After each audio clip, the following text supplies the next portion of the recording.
Hello दोस्तों, कैसे हैं आप सभी। आज से शुरू किया जा रहा है खान सर का पॉकेट जीके का सामान्य ज्ञान। उसमें जिसमें कि आधुनिक भारत का इतिहास शुरू किया जा रहा है। चलिए देखते हैं। पहला टॉपिक है उत्तरकालीन मुगल सम्राट है। मॉडर्न हिस्ट्री का सबसे पहला टॉपिक है उत्तरकालीन मुगल सम्राट। तो पहला शुरू करते हैं। गुरु गोविंद सिंह के उत्तराधिकार के युद्ध में बहादुर शाह के साथ दिया था। गुरु गोविंद सिंह ने उत्तराधिकार के युद्ध में बहादुर शाह का साथ दिया था। बहादुर शाह का पूरा नाम मुअज्जम था। जो बहादुर शाह थे उनका पूरा नाम मुअज्जम था। बहादुर शाह को शाह ए बेखबर के उपनाम से पुकारा जाता था। 1707 ईस्वी में मुअज्जम शाह आलम प्रथम इस बहादुर शाह की उपाधि के साथ 65 वर्ष की आयु में सर्वाधिक आयु में दिल्ली का सम्राट बनाया गया था। जो दिल्ली का सम्राट बनाया था 65 वर्ष की आयु में शाह आलम प्रथम, जिनका नाम बहादुर शाह था। ठीक है। इनका पूरा नाम अबुल नस्र सैयद कुतुबुद्दीन मोहम्मद शाह आलम बहादुर शाह बादशाह था। इसका जो पूरा नाम था अबुल नस्र सैयद कुतुबुद्दीन मोहम्मद शाह आलम बहादुर शाह बादशाह नाम था। बहादुर शाह ने खुतबे में अली अली के साथ वली उत्तराधिकारी का नाम जोड़ा। बहादुर शाह ने खतवे में अली या चौथे खलीफा के साथ वली उत्तराधिकार का नाम जोड़ा। परिवार समेत लाहौर के में हाजी या मोहम्मद शाह के साथ इनका विवाद हुआ। अंत में पुराना खुतवा ही पढ़ा गया। बहादुर शाह ने शांतिपूर्ण मैत्री की नीति अपनाई। बहादुर शाह ने शांतिपूर्ण मैत्री की नीति अपनाई एवं मदद एवं मास अनुदानों को वंशानुगत रूप से वंशानु अनुदानों को पूर्ण रूप से वंशानुगत बनाया। फिर से राजा दरबार में होली खेलना प्रारंभ किया और सती प्रथा का समर्थन किया और सती प्रथा का समर्थन किया। लोग बहादुर शाह शाह बेखबर कहते थे। बहादुर शाह को शाह बेखबर कहते थे। 1712 में जुल्फिकार खान है। 1712 में जुल्फिकार खान की मदद से जहादार सिंहासन पर बैठा। इसके शासन में एक नई परंपरा शुरू हुई, सती प्रथा, अमीरों का हस्तक्षेप। जहानार शाह ने 1712 ईस्वी में जजिया कर को समाप्त कर दिया। जहानार शाह ने 1712 ईस्वी में जजिया कर को समाप्त कर दिया। जहानार शाह द्वारा अजमेर के राजा सवाई जय सिंह की सवाई की उपाधि औरंगजेब ने दी थी। जो सवाई जय सिंह थे, इन्हें सवाई की उपाधि औरंगजेब ने दी थी। को राजा मिर्जा की उपाधि प्रदान की एवं मालवा के सूबेदार बनाया और मारवाड़ के राजा अजित सिंह को महाराजा की उपाधि प्रदान कर गुजरात का सूबेदार बनाया था। ठीक है। जहांदार शाह अत्यधिक भ्रष्ट और अनैतिक अनैतिक चरित्रों का इंसान था। वो उस पर लाल कुंवर नामक एक रखेल से काफी प्रभाव था। उसका शासन में भी हस्तक्षेप था, जिससे उसकी प्रतिष्ठा में काफी आघात हुआ था। जहांदार शाह को अजीमुद्दीन शाह के बेटे फर्रुखसियर ने सैयद बहादुर के समर्थन का अपदस्थ कर 1713 ईस्वी को सिंहासन पर बैठा। इतिहासकार ताराचंद्र ने जहांदार को लंपट मूर्ख कहा। इतिहासकार जो ताराचंद्र है, इन्होंने जहांदार शाह को लंपट मूर्ख का उपनाम दिया था। इतिहास सैयद बंधु राजा राजा बनाने वाले उपनाम से जाने जाता। इतिहासकार सैयद बंधु किंग मेकर उपनाम से जाने जाता था। फर्रुखसियर ने जोधपुर मारवाड़ के शासक अजित सिंह की पुत्री इंद्र कुंवरी से विवाह संपन्न किया था। फर्रुखसियर ने जोधपुर के शासक अजित सिंह की पुत्री इंद्र कुंवरी से विवाह संपन्न किया था। फर्रुखसियर को मुगल वंश का घृणित कायर कहा जाता है। फर्रुखसियर द्वारा 1713 में जजिया दोबारा लगाया गया और 1717 में समाप्त कर दिया। हालांकि मुगल सम्राटों में जजिया कर का अंतिम रूप से मोहम्मद शाह रंगीला ने 1720 में हटाया। 1719 ईस्वी में 18 वर्ष के रोशन अख्तर मोहम्मद शाह की उपाधि के साथ अगला मुगल सम्राट बना। हैदर बेग ने 9 अक्टूबर 1720 ईस्वी को सैयद बंधु हुसैन अली की हत्या कर दी। मोहम्मद शाह ने निजामुल मुल्क को आसफ जाह एवं सआदत खां को बुरहान उल मुल्क की उपाधि प्रदान की थी। मोहम्मद शाह के समय उर्दू एवं संगीत के सर्वाधिक विकास हुआ। उर्दू और संगीत के सदार सदारंग और अदारंग उनका प्रसिद्ध संगीत थे। मोहम्मद शाह के समय सदारंग और अदारंग प्रमुख संगीत थे। नोट: हैदराबाद में तुराइयों और अवध में ईरानियों का ने स्थापित किया था। हैदराबाद को तुरानियों ने स्थापित किया था एवं अवध को ईरानियों ने स्थापित किया था। ईरान के सम्राट नादिर शाह ने 1739 ईस्वी को दिल्ली पर आक्रमण किया और इस दौरान मोहम्मद शाह दिल्ली का शासक बना। नादिर शाह को ईरान का नेपोलियन कहा जाता है। नादिर शाह ने लगभग 70 करोड़ रुपए की धनराशि और तख्ते ताउस, झांझार शाह निर्मित तथा कोहिनूर हीरा लेकर फारस वापस गया था। मोहम्मद शाह तख्ते था उस पर बैठने वाला अंतिम मुगल बादशाह था। मोहम्मद शाह जो था तख्ते था उस पर बैठने वाला अंतिम मुगल सम्राट था। शाह आलम द्वितीय इस अली गौहर के शासनकाल के दौरान 1803 ईस्वी में अंग्रेजों ने दिल्ली पर अधिकार कर लिया। 1761 ईस्वी में मराठा और अहमद शाह अब्दाली की सेना के मध्य पानीपत का तृतीय युद्ध हुआ, इसमें मराठों की पराजय हुई। ठीक है। अहमद शाह अब्दाली का वास्तविक नाम अहमद खां था। अहमद शाह अब्दाली जो था, इसका वास्तविक नाम अहमद खां था। इसने भारत पर 8 बार आक्रमण किया था। 1800 में मुगल कादिर खान ने शाह आलम द्वितीय की हत्या करवाई। 1800 में गुलाम कादिर खान ने शाह आलम द्वितीय की हत्या करा दी थी। बहादुर शाह जफर अंतिम मुगल सम्राट था। 1857 की क्रांति में भाग लेने के कारण अंग्रेजों द्वारा बहादुर शाह जफर को कैद कर रंगून भेज दिया गया। हीरा महल हीरा महल लाल किला में स्थित है। बहादुर शाह जफर द्वारा बनवाया गया था। हयात बख्श बाग भी लाल किला दिल्ली में स्थित है। मुगलों से स्वतंत्र होने वाले राज्य एवं संस्थापक। मुगल चले गए, उसके बाद से जो जो राज्य स्वतंत्र हुए, उसके राज्य और संस्थापक। अवध अवध के संस्थापक थे सआदत खां। हैदराबाद के सिंदखिली खां या निजामुल मुल्क थे। रुहेलखंड का वीर दाऊद एवं अली मोहम्मद खां। बंगाल का मुर्शिद कुली खां। कर्नाटक के सादुतुल्ला खां। भरतपुर के चंडामन चुंडामन एवं बदन सिंह। भरतपुर जो था, इनका इसका संस्थापक थे चुंडामन एवं बदन सिंह थे। ठीक है। अब हम सेकंड टॉपिक है भारत में यूरोपीय कंपनी का आगमन। ठीक है, सेकंड चैप्टर का सेकंड टॉपिक। 1453 में कस्तूतुनिया पर तुर्कों का अधिकार हो जाने के कारण भारत और यूरोप के मध्य संपर्क का स्थल मार्ग अवरुद्ध हो जाने के कारण भौगोलिक खोजों का प्रोत्साहन मिला। पुर्तगाल व स्पेन देश भौगोलिक खोजों में अग्रणी थे। पुर्तगाल और पुर्तगाल और स्पेन देश भौगोलिक खोजों में अग्रणी थे। पुर्तगाली राजकुमार हेन, हेनरी द नेविगेटर द्वारा समुद्री यात्राओं और भौगोलिक खोजों को प्रोत्साहित किया गया। भारत में यूरोपीय व्यापारी के कंपनी का आगमन का क्रम पुर्त सब था। सबसे पहले आए पुर्तगाली, उसके बाद से डच, उसके बाद से अंग्रेज, उसके बाद से डेनिश, उसके बाद से फ्रांसीसी। भारत में यूरोपीय कंपनी पुर्तगाल की थी कंपनी स्तानो द इंडिया, जिसकी स्थापना हुआ था 1498 ईस्वी में। हॉलैंड की थी वेरिगिंदे आस्ट्रो इंडेस कंपनी, जिसकी स्थापना हुई थी 1602 ईस्वी में। इंग्लैंड की थी ईस्ट इंडिया कंपनी, जिसकी स्थापना हुई थी 1599 में। डेनमार्क की थी डेनिश ईस्ट इंडिया कंपनी, जिसकी स्थापना हुई थी 1616 में। फ्रांस की कंपनी थी कंपनी देश इंडस ओरिएंटलिस, जिसकी स्थापना हुई थी 1664 में। स्वीडिश की कंपनी थी स्वीडिश ईस्ट इंडिया कंपनी, 1731 में इसकी स्थापना हुई थी। सबसे पहले चलिए देखते हैं पुर्तगाली। वास्को डी गामा ने 17 मई 1498 ईस्वी में भारत के पश्चिमी तट पर स्थित कालीकट, वर्तमान में कोझिकोड है, बंदरगाह पहुंचकर भारत और यूरोप के मध्य समुद्री मार्ग की खोज की। ठीक है। वास्को डी गामा के बाद 15 ईस्वी में दूसरा पुर्तगाली यात्री पेट्रो अल्वारेज क्रेवाल कालीकट भारत आया। पुर्तगालियों द्वारा 1503 में कोचिंग में अपनी प्रथम व्यापारिक कोठी फैक्ट्री की स्थापना की एवं अपनी दूसरी फैक्ट्री 1505 में कुन्नूर में स्थापित किया गया था। 1503 में अल्फांसो द अल्बुकुर्क ने के द्वारा कोचिंग का दुर्ग या किला बनवाया, जो भारत में प्रथम यूरोप एक दुर्ग भी था। 1505 में फ्रांसिसो द अल्मेंडा ने 1505 से लेकर 1509 तक किया रहा था, प्रथम पुर्तगाली वायसराय बनकर आया। इसने ब्लू वाटर पॉलिसी, शांत जल की नीति अपनाई।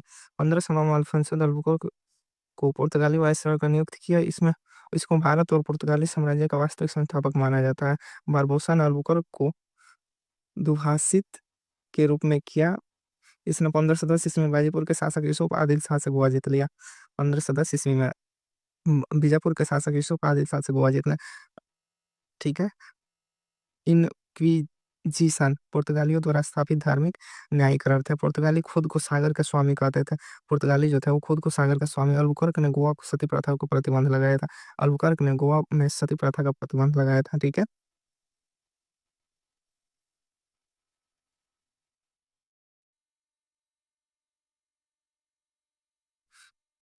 वायसराय नीनू डी कुन्हा 1529 से 1538 द्वारा 1530 में कोचिंग के स्थान पर गोवा को राजधानी बनाया। वायसराय जो नीनू डी कुन्हा था 1529 से 1538 तक रहा था। इसने 1530 में कोचिंग के स्थान पर गोवा को राजधानी बनाया। पुर्तगालियों ने हिंद महासागर में कार्टेज पद्धति अ- और को अपनाया।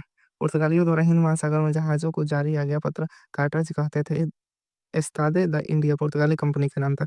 एस्तादे द इंडिया पुर्तगाली कंपनी का सन थोम है। दक्षिण पूर्वी तट पर पुर्तगाली की एकमात्र बस्ती थी। तब भारत में तंबाकू की खेती जहाज निर्माण पुर्तगालियों ने शुरू किया था। पुर्तगालियों द्वारा 1526 ईस्वी में गोवा में प्रथम प्रिंटिंग प्रेस की स्थापना की गई थी। पुर्तगालियों द्वारा 1556 ईस्वी में गोवा में प्रथम प्रिंटिंग प्रेस की स्थापना की गई थी। तंबाकू की खेती जहाज निर्माण पुर्तगालियों ने शुरू किया था। पुर्तगालियों ने भारत में गोथिक स्थापत्य शैली की शुरुआत किया था। उसके बाद से सेकंड आए थे डच, जो कि हॉलैंड के निवासी थे। पुर्तगालियों के बाद के तत्काल बाद डच लोग भारत आए। पहला डच यात्री कार्नेलिस द हाउटमैन 1596 ईस्वी में भारत का पूर्वी तट सुमात्रा पहुंचा। ठीक है, डचों द्वारा भारत में अपनी पहली व्यापारिक कोठी या फैक्ट्री 1605 ईस्वी में मसूलीपट्टनम में स्थापित की गई एवं द्वितीय व्यापारिक कोठी पुलिकट में स्थापित की गई, जहां उन्होंने अपने सोच सिक्के को ढाला एवं पुलिकट को अपनी गतिविधियों का केंद्र बनाया। डचों ने पुलिकट स्थित गोल्ड्रियड के दुर्ग का अतिरिक्त किसी भी डच बस्ती की किलेबंदी नहीं की थी। फैक्टर डच फैक्ट्रियों के प्रमुख को कहा जाता फैक्टर है जो है डच फैक्ट्री प्रमुख को फैक्टर कहा जाता था। डचों द्वारा भारत की पहली बार औद्योगिक वेतनभोगी रखे 1759 ईस्वी में भारत अंग्रेजों एवं डचों के बीच हुए विद्रोह के युद्ध में डचों का अंतिम रूप से पतन हो गया। अंग्रेज अंग्रेज भारत और यूरोपीय व्यापारिक कंपनी में सर्वाधिक सफल रहे थे। थॉमस सेंटिफेज भारत में आने वाला प्रथम अंग्रेज नागरिक था। भारत में प्रथम आने वाला नागरिक थॉमस सेंटिफेज था, इस जो पादरी के वेश में पुर्तगालियों के साथ 24 अक्टूबर 1569 ईस्वी को गोवा आया तथा दूसरी अंग्रेज नागरिक रॉल्फ पिल्च था। पहला था थॉमस स्टीफेंस और दूसरा था रॉल्फ पिंच था। मुगल सम्राट अकबर के दरबार में आने वाला प्रथम अंग्रेजी व्यापारी रॉल्फ पिंच था। मुगल सम्राट अकबर के दरबार में आने वाला प्रथम व्यापारिक रॉल्फ पिंच था, जिसने सूरत में व्यापारिक हेतु फरमान प्राप्त करने का प्रयास किया। ब्रिटिश कंपनियों में से सर्वप्रथम लिवेंट कंपनी को 1593 ईस्वी में भारत में व्यापारिक हेतु अधिकार प्राप्त हुआ था। 1599 में जॉन मिल डेनहॉल नामक ब्रिटिश यात्री थल मार्ग से भारत आने वाला प्रथम अंग्रेजी था। 24 सितंबर 1599 को अंग्रेज ईस्ट इंडिया कंपनी की स्थापना हुई। 24 सितंबर 1599 को अंग्रेज ईस्ट इंडिया कंपनी की स्थापना हुई, जिसे 31 दिसंबर 1600 ईस्वी को महारानी एलिजाबेथ ने पूर्व के साथ व्यापार है तो 15 वर्ष का अधिकार पत्र प्रदान किया, जिसके बाद जेम्स प्रथम ने 1609 ईस्वी में अनिश्चित काल हेतु बढ़ा दिया तथा साथ ही यह प्रावधान भी किया कि 2 वर्ष की पूर्व सूचना देकर समाप्त भी किया जा सकता है। ईस्ट इंडिया कंपनी का आरंभिक नारा था भूभाग नहीं व्यापार। प्रथम गवर्नर टॉमस स्मिथ भारत में आने वाले कंपनी का प्रथम जहाज हेक्टर था। भारत में आने वाला कंपनी का प्रथम जहाज हेक्टर था, जिसको हॉकिंस ने 24 अगस्त 1660 ईस्वी को लेकर पहुंचा था जिसको हॉकिंस ने 24 अगस्त 1608 ईस्वी को लेकर पहुंचा था। इसी का काफिले में रेड ड्रैगन नामक जहाज भी शामिल था, जिसका कमांडर विलियम किलिंग था। तो रेड ड्रैगन जहाज जो था, इसका कमांडर विलियम किलिंग था। कैप्टन हॉकिंस मुगल दरबार में जाने वाला प्रथम अंग्रेज था। कैप्टन हॉकिंस जो था मुगल दरबार में जाने वाला प्रथम अंग्रेज था, जो जेम्स प्रथम के राजदूत के रूप में अप्रैल 1608 ईस्वी में जहांगीर के दरबार में पहुंचा था। जहांगीर ने हॉकिंस को सूरत में व्यापार की अनुमति दी। फिर अंग्रेजों ने 1608 ईस्वी में सूरत की फैक्ट्री स्थापित की, किंतु पुर्तगालियों के विरोध के कारण अनुमति रद्द कर सूरत छोड़ने का आदेश दिया। किंतु सूरत में व्यापारियों ने व्यापारियों ने कैप्टन बेस्ट के अधीन 2 अंग्रेजी जहाजों को सूरत में रहने की अनुमति दी। 1611 ईस्वी में दक्षिण पूर्व समुद्र तट पर सर्वप्रथम अंग्रेजों द्वारा मसूलीपट्टनम में व्यापारिक कोठी की स्थापना की गई। 1612 ईस्वी में कैप्टन बेस्ट ने सूरत बंदरगाह को जीतकर पुर्तगाली का एकाधिकार समाप्त कर दिया। 1612 में कैप्टन वेस्ट ने सूरत बंदरगाह को जीतकर पुर्तगाली का एकाधिकार समाप्त कर दिया। परिवार स्वरूप 6 फरवरी 1613 ईस्वी को जहांगीर ने एक शाही फरमान द्वारा अंग्रेजों को सूरत के टॉमस एल्डवर्थ के नियंत्रण में व्यापारिक कोठी स्थापित करने की अनुमति दी थी। 1615 ईस्वी में सम्राट जेम्स प्रथम द्वारा सर टॉमस रो को अपना राजदूत नियुक्त कर मुगल सम्राट जहांगीर के दरबार में भेजा, जो फरवरी 1619 ईस्वी तक भारत में रहा। सर टॉमस रो जहांगीर एवं खुर्रम से अंग्रेजी हेतु कुछ व्यापारिक छूट प्राप्त करने में कामयाब हुआ। 1632 में गोलकुंडा के सुल्तान ने अंग्रेजों को एक सुनहरा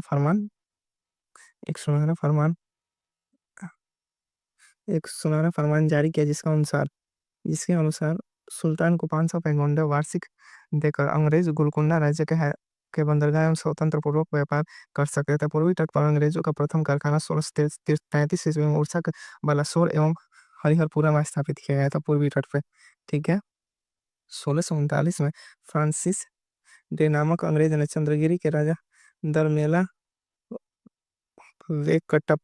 वेंकटप्पा से मद्रास पट्टे पर लिया तथा जहां 1641 ईस्वी में अंग्रेजों ने फोर्ट सेंट जॉर्ज नामक किला बनवाया, जो भारत में अंग्रेजों का प्रथम किला एवं प्रथम प्रेसिडेंसी था।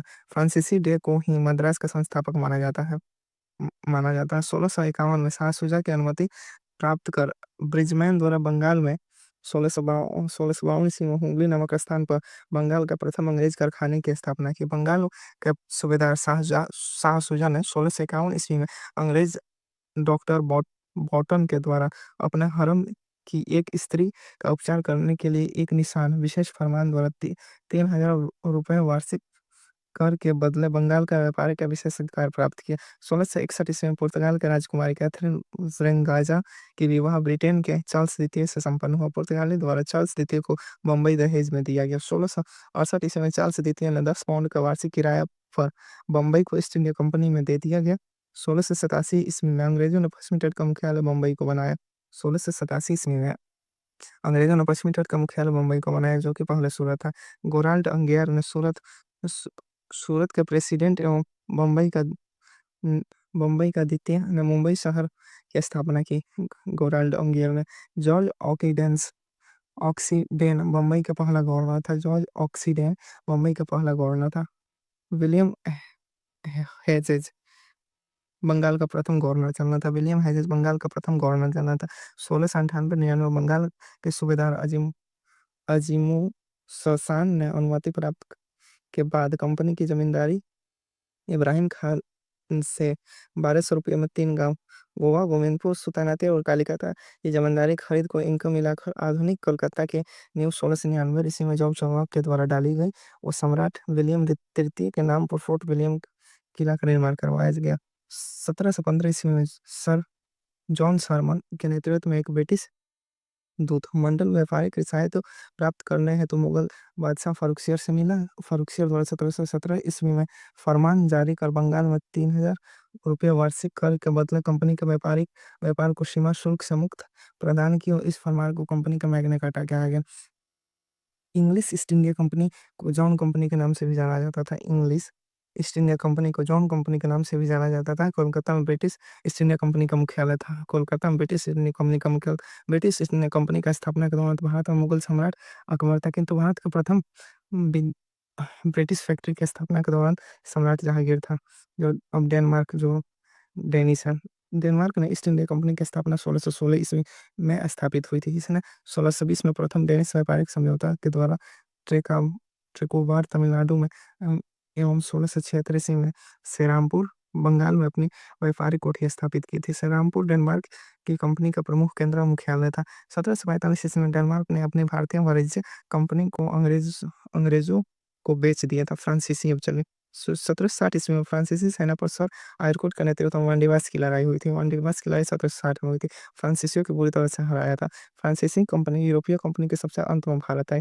1668 में फ्रांसिसो कैरो या फ्रैंकाइस केरोन द्वारा सूरत में अपने पहले फ्रेंच व्यापारिक कारखाना स्थापित किए गए थे। 1669 ईस्वी में मरकारा ने गोलकोंडा के सुल्तान से आज्ञा प्राप्त की। मछलीपट्टनम में दूसरी फ्रेंच फैक्ट्री स्थापित की। 1672 में फैक्ट्रो मार्टिन ने पांडिचेरी नामक तीसरी फ्रेंच बस्ती बसाई एवं पांडिचेरी में फोर्ट लुई का निर्माण किया। फैक्ट्रो मार्टिन पांडिचेरी का प्रथम गवर्नर बना। फ्रांसीसी कंपनी का मुख्यालय पांडिचेरी था। डुप्ले 1741-1742 ईस्वी में पांडिचेरी का गवर्नर बना। डुप्ले था 1741-1742 पांडिचेरी का गवर्नर बना, किंतु वह पहले चंद्रनगर को का गवर्नर था। डुप्ले प्रथम व्यक्ति था जिसने भारत में यूरोपीय साम्राज्य का उपनिवेश की नींव रखी थी। उसने प्रथम बार यूरोपीय सेना को भारतीय खर्च पर भारतीय राजदरबार में नियुक्त किया था। 1746 से 1761 के मध्य 3 फ्रांस युद्ध या कर्नाटक युद्ध हुए। प्रथम आंग्ल फ्रांस युद्ध या कर्नाटक 1746-1748 ईस्वी में ऑस्ट्रिया के उत्तराधिकार के युद्ध से प्रभावित है, जो 1748 में एलएस सापल की संधि के द्वारा ऑस्ट्रिया का उत्तराधिकार युद्ध समाप्त हुआ। इस संधि के साथ प्रथम आंग्ल फ्रांस युद्ध समाप्त हुआ।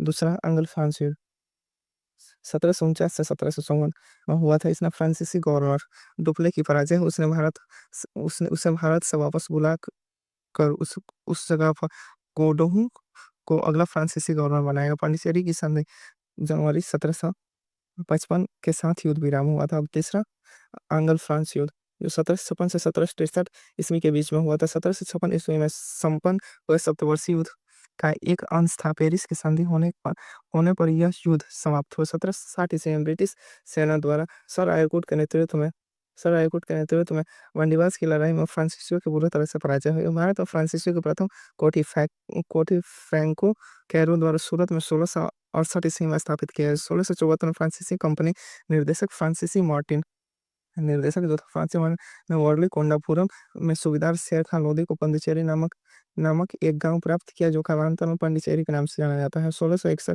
1761 में पंडिचेरी को अंग्रेज का फ्रांसीसियों से छीन लिया गया। 1763 ईस्वी में संपन्न हुई पेरिस संपन्न हुई पेरिस संधि के द्वारा अंग्रेजों ने चंडीगढ़ को छोड़ शेष अन्य प्रदेशों की वापसी दे दिया, जो 1749 तक फ्रांसीसी कब्जे में थे तथा यह प्रदेश भारत का आजादी तक फ्रांसीसियों कब्जे में रहे थे। धन्यवाद दोस्तों, मिलते हैं अगले वीडियो में।